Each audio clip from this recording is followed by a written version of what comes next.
Welcome to all. Myself Ankan Khattar, Assistant Professor of Viknan University. Class will be covering about the engineering properties of food material, and in this course we will talk about this biological material activity, how it is effect on before processing, after processing, and how it will be utilizing in our commercial daily life, and what is the effect on that in this process. So moving to this, so main objective of this course was to determine with physical properties, chemical properties like what are the size, shape, sphericity, volume, and sometimes it is also affected on this physiomechanical property, affected on that, and what is the chemical changes occurring during this process. So and then was this gravimetric method, mechanical properties like angle of repose, angle of internal friction, that's it, and in food application. And what is the application of this property during this so that we can properly design this equipment which is very useful for our like silo, bench, and sometimes drying, which in case of drying technology, so we are prefer various types of dryer. So we will try to find out if it is affected on this property or not. So this course mainly gives us a basic idea about the engineering properties like as I told earlier, and we will try to find out the what is the water activity of this powdery material and how the shelf life is got affected during this various types of thermal treatment and non-thermal treatment also.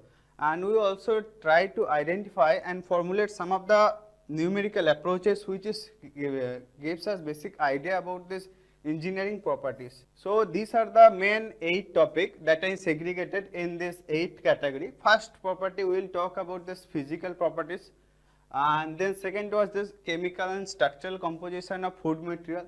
Third one is the properties of powder material, means how it will water holding capacity, water binding capacity, how it will affect it on that. And fourth one is the mechanical property, means angle of friction, angle of internal storage, how it is affected on this storage condition.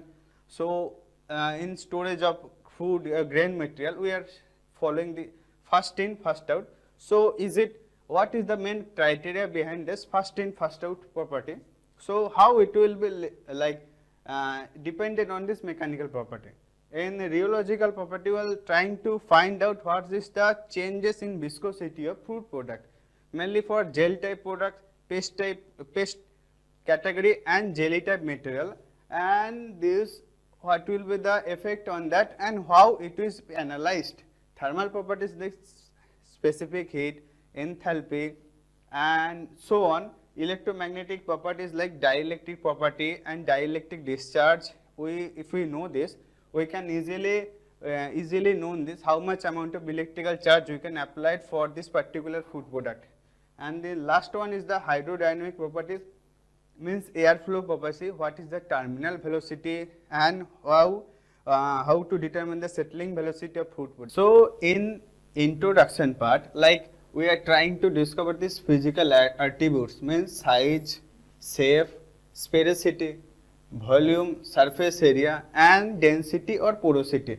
And in second portion we are trying to find this introduction part also completed like rapid and accurate determination of physical properties in terms of various types of unit operation like impact force or shearing force, sometimes different types of treatment process, and it is like physical properties of agriculture product.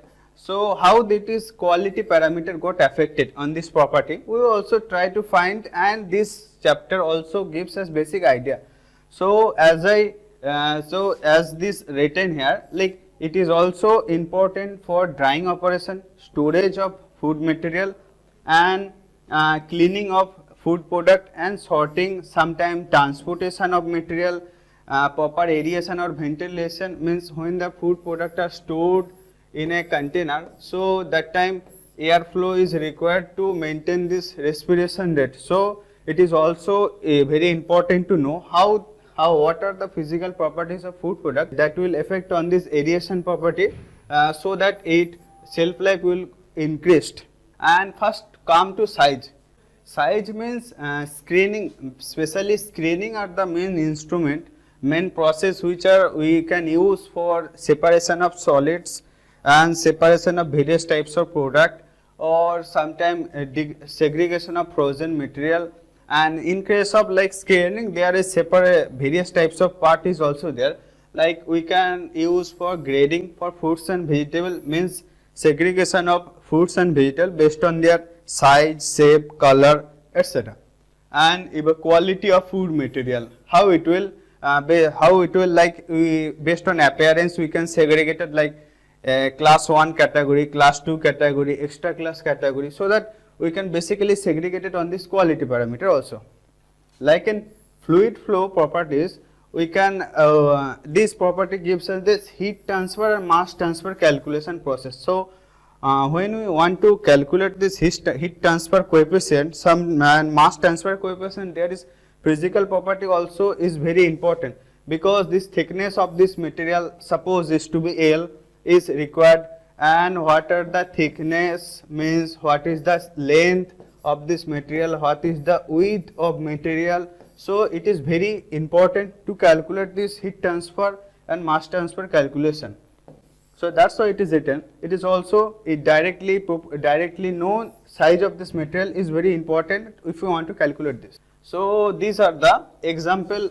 These are the example of this size, like particle size of powdered milk must be large enough to prevent agglomeration. So agglomeration means it should be prevent cluster formation, means if I want to store this milk powder, so it will be particle size should be larger, so that will be that means cluster formation, clot formation. It should be avoid to clot formation, but small enough to rapid dissolution during reconstruction process. So secondary, it also found as particle size was inversely proportional to dispersion of powder and water holding capacity. So where various types of researcher also claim that if particle size of any material is larger, so then this water holding capacity also reduce. And this point is also in that increases in complex viscosity. So what do you mean by complex viscosity? So like if you want to calculate this pasting viscosity of this material, if you want to apply force on oscillatory motion, so that gives us complex viscosity, or we can call it CV. And this powder exhibit greater intrinsic viscosity. If this particle size is increased, means larger particle will show the higher intrinsic viscosity. Means if intrinsic viscosity means in static condition what will be the viscosity of product, it will be directly that is denoted as intrinsic viscosity. It is high, then particle size will be lesser, that. And the size of the semolina wheat product we can known as the atta, maida, suji or semolina. So it is also found that semolina particles influence mainly the sorption kinetics, means water holding capacity, that's it. And in beverages industry, how it will affect? Concentration of this product will be affected on this particle size.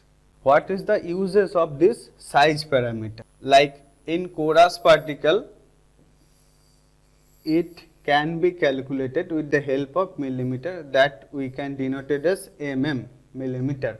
In fine particle we are in size, and very fine particle we are told as the micrometer or nanometer, means micro means 10 to the power minus 6. Sometime it is also screen size or sieve size also is denoted as. In industrial, like material particle size also defined as the screen sieve size, means if anyone tell the particle size of this product will be 25, means if we assume there it is the screens, So what happen in screen size analyzer, mesh size? So we count number of opening present per square inch. So that will be denoted as this sieve size. Means if anyone tells us 25 is the sieve size. Sieve size means in 1 square opening there will be 25 numbers of opening present in this case. But ultrafine particle can be defined as the surface area per unit mass, usually square meters per gram. So in grading process we know this sizes product are fed in this graders. What happen? Inputs are go to this is the inclined screen grader, means the screens are attached in certain angle. So this grading can efficiently done. So based on size, this larger particle will go outside in output 1 and this medium particle will go like output 2 and this smaller particle will go this output 3 and very fine particle, or we can call this the ejection part, is going through this part. Same time is rotating drum type grader, various types of product are fed into this. Based on size it can be segregated and we can take it from different types of output. So what are the main parameters that we can consider for to determine the size? So first one comes to our mind, that is the measure diameter. So what is measure diameter? Means longest diameter of the material, or then comes to this means intermediate diameter, this upcoming longest diameter, and this minor diameter sometimes also indicated as the thickness of this material. How we can calculate, measure? It can be measured using the micrometer. So the main process or techniques are available which can gives us this how the particles has been measured. So first one we came to like particle size analyzer is the instrument mainly basically used to determine the particle size of this material. Different types of screens are placed. So different types of opening, higher coarse particle, or it will gives to us fine particle. So when we segregated this, we can get this type of plot, means it is the particle size which is denoted in micrometer, and it is a cumulative distribution, means summation of all types of material which are present in this powder material. So we can see that it's going to like this way. How? What are the main conclusion we can say that? Means in base here these are the curve we can show that, means particle size range we can, here you can see this particle size range is denoted here, means like this portion 10 to 100 micrometer size, this much amount of material in our material, and in like coarse material this small amount of material is present in this entire sample. So when we know this cumulative graph, it show the what is the mixture, means which type of material are present and at what concentration present in this material. So it will be known if we are like in flour, sometimes wheat flour or barley, or sometimes in bakery production. So this size distribution is very important to know. So it is also directly proportional to the texture of this material, means higher coarse particle will be present, maybe texture will not be good, but there is a certain limit. So this much amount of coarse particle, this much amount of X amount of coarse particle, Y percentage of fine particle should be present. So it will be better to give us texture of this material. So what is the value of this? So here D10 means if we assume 100 particles are present in entire sample, so 10% of this entire sample having the product size lies between this. 50% means if 100 number of particle is there, means 50% of particle follow this particle size.